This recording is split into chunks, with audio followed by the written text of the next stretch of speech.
Bây giờ một piscina. Piscina tròn.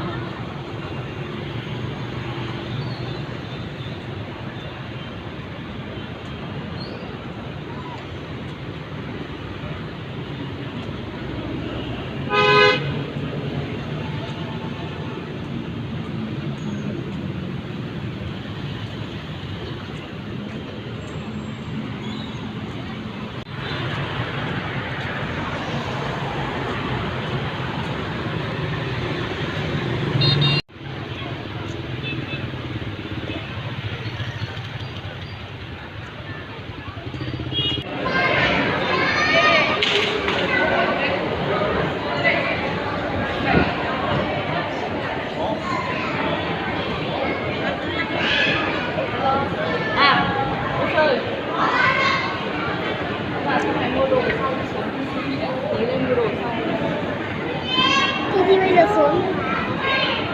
Đây chưa ạ? Xuống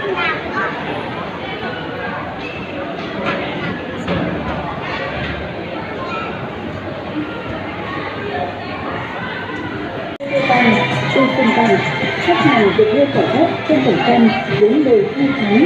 Tất cả các sản phẩm có giá trị hóa đơn từ 3 triệu đồng trở lên. Còn phần khuyến mãi đặc biệt từ lấy bằng TV 2018, Smart TV 43 inch giá trị còn từ 3 triệu 500.000 đồng.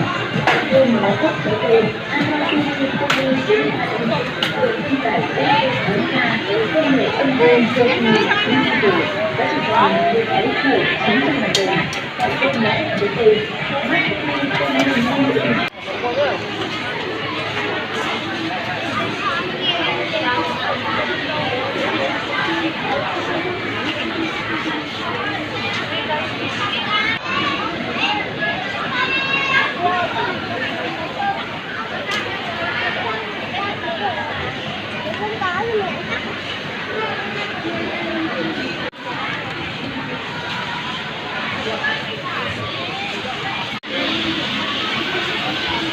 Chị ơi, đâu sắp lỡ liền hả?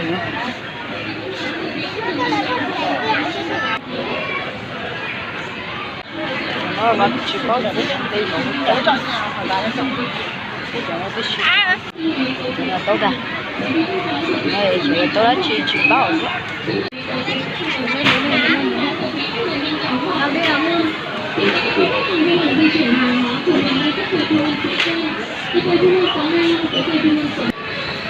Cái này là tao từ, cái hồ tao từ ta chỉ có được.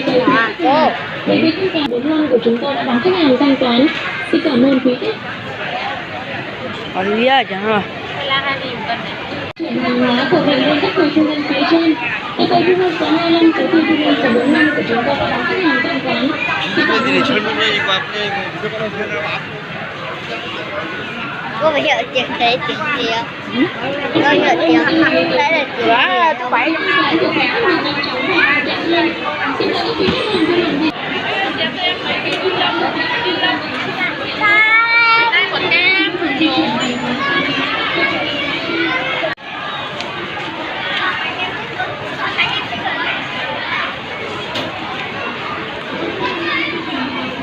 Nó cái tiêu cho nó chỉ hộp tơi ạ. Nó là chỉ có hành với một chả.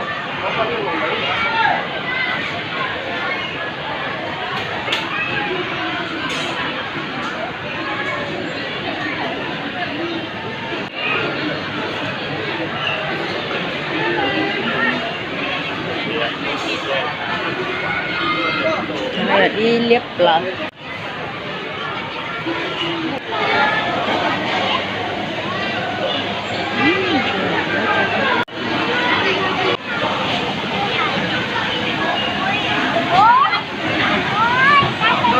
Con này là con gì? Cho nó làm mực đó.